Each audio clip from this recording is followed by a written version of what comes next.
Good morning and a warm welcome to your show, Sunny Mornings in Boston. I'm your host, Melissa, and it's Thursday, January 29th. You'll be interested to know. 140 years ago, today, in 1886, Carl Benz built and patented a practical gas-powered automobile, a three-wheeled carriage driven by a small internal combustion engine. This invention established a new automotive industry by demonstrating that motorized transport could be reliable and scalable, inspiring future engineers and manufacturers. So now you know. And now, it's time for the weather report. This morning, it's mostly sunny and it feels like -4 degrees with 6-mile-per-hour wind. The sunset will take place at 4:54, and it will rise again tomorrow at 6:56. It looks like we're in for a mostly sunny day with a high near 23, but don't forget about that wind chill, dropping it down to frigid levels around 4 below. Expect a light northwest breeze. Tonight, we will have mostly clear skies, a low around 4, and a west wind picking up to about 12 miles per hour, making it feel even colder, down to 10 below. For all you beach runners out there, the first high tide Thursday will be at 7:15, with the low tide at 2. The nearshore buoy at Cape Cod Bay reads 35 degrees for the water temperature. Looking ahead in the weather. Friday will be sunny with a high near 17, but wind chills down to -13 and west winds around 10 to 13 miles per hour, gusting to 23.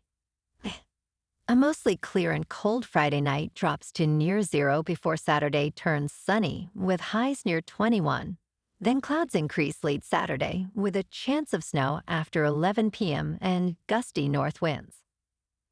Snow is likely Sunday with a high near 26 and brisk north winds gusting to 32. Then colder Monday brings highs near 33 with northwest gusts before a partly cloudy Monday night near 14. Bonjour, food enthusiasts. This podcast is brought to you by Versailles Cafe and Pastries in Encinitas. Nestled on El Camino Real South, just north of Encinitas Boulevard, this cafe is a haven for culinary delights. Indulge in their amazing Eggs Benedict or their gluten-free crepes. You can grab a panini for lunch or just breeze on through to get your morning coffee. They are open every day from 8 to 5. So stop on by and don't forget to tell them Sunny Morning sent you.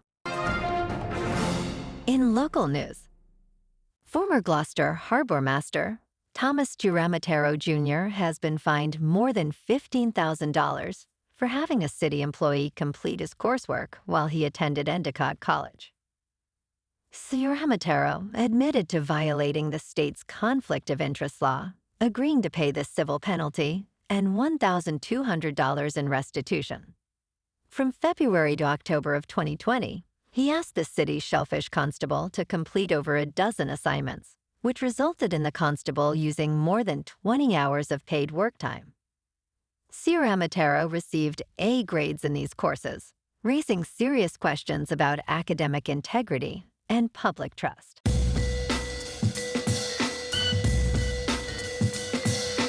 Now on to sports. At least 11 people reportedly chose not to vote Bill Belichick into the Pro Football Hall of Fame in his first year on the ballot. Vay Gregorian, a columnist for the Kansas City Star, explained that his decision had nothing to do with any controversy.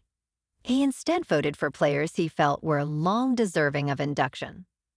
Gregorian emphasized the overwhelming backlog of players who have not been enshrined. He mentioned that 3 Kansas City Chiefs legends are also not yet in the Hall. Gregorian expressed that Belichick is inevitable soon for enshrinement, as he should be. In local sports, Nickeil Alexander-Walker scored 21 points and Jalen Johnson added 19 points and 14 rebounds, leading the Hawks to a 117-106 victory over the Celtics on Wednesday night. Jaylen Brown led Boston with 21 points but struggled from three-point range, missing all 5 attempts.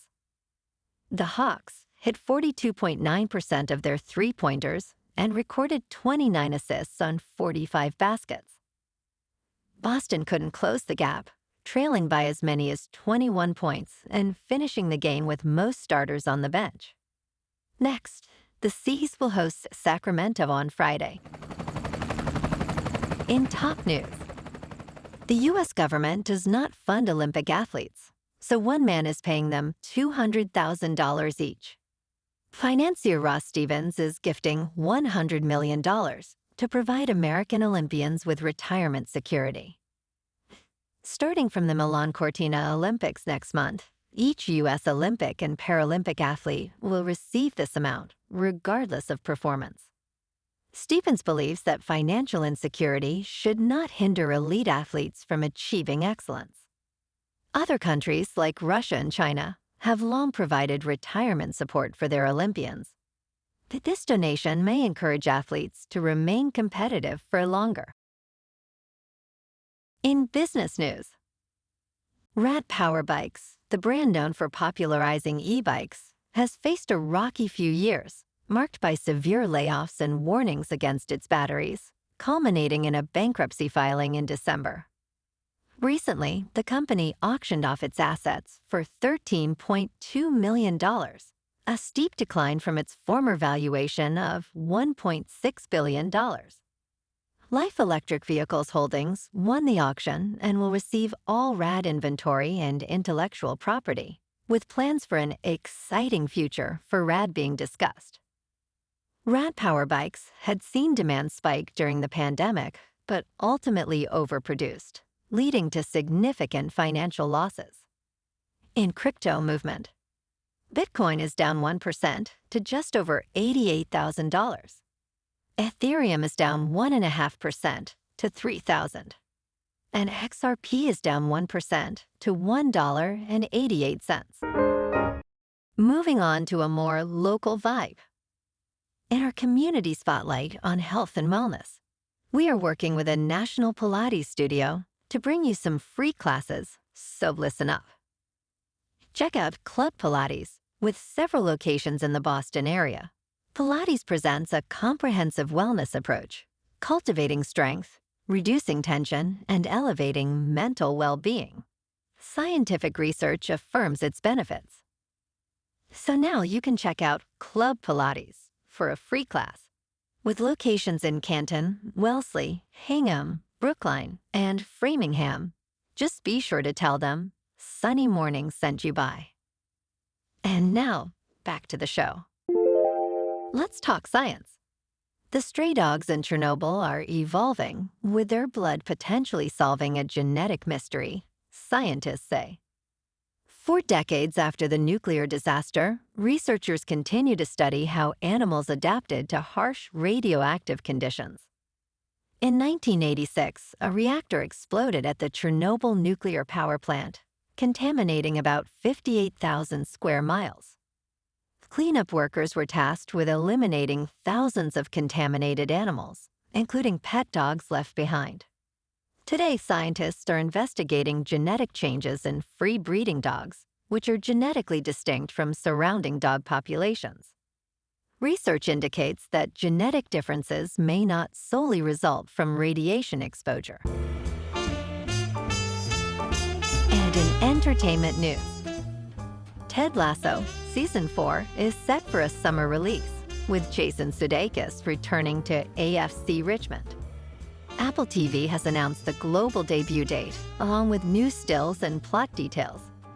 In this season, Ted faces his biggest challenge yet, coaching a second division women's football team. The synopsis reveals that Ted and the team will learn to take risks they never imagined. New executive producer Jack Burdett joins alongside an impressive cast, including Emmy winners Hannah Waddingham and Brett Goldstein. The series has broken records, becoming the most Emmy-nominated comedy series upon its debut. Well, alrighty folks, it's time for the quote of the day.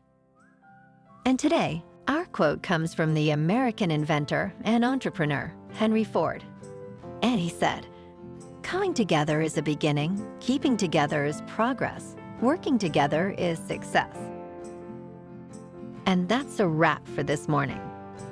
You can check out our Instagram, YouTube, and TikTok for some captivating aerial videos with local news and the weather reports. Have an amazing day, my good friends. We'll see you tomorrow with another episode of Sunny Mornings in Boston.